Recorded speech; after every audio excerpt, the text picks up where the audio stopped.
Tənliklər sistemindən x, y hasilini tapmaq bizdən tələb olunur. Görürük ki, sistemin birinci tənliyində x kvadrat və y kvadrat iştirak edir. İkinci tənliyində isə x, y var. Onda sistemin ikinci tənliyinin hər iki tərəfini kvadrata yüksəldək.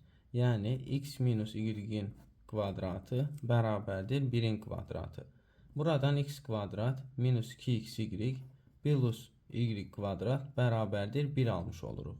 İndi isə sistemin birinci tənliyini x kvadrat plus y kvadrat mənfi 6xy isə minus 2xy minus 4xy bərabərdir mənfi 47 şəklində yazaq. Buradan bu ifadəni yerinə gətirib 1 yaza bilərik. Yəni 1 minus 4xy bərabərdir mənfi 47. Buradan mənfi 4xy bizdən mənfi 47 minus 1, yəni mənfi 48-ə, x, y hasilimiz isə 12-yə bərabər olar.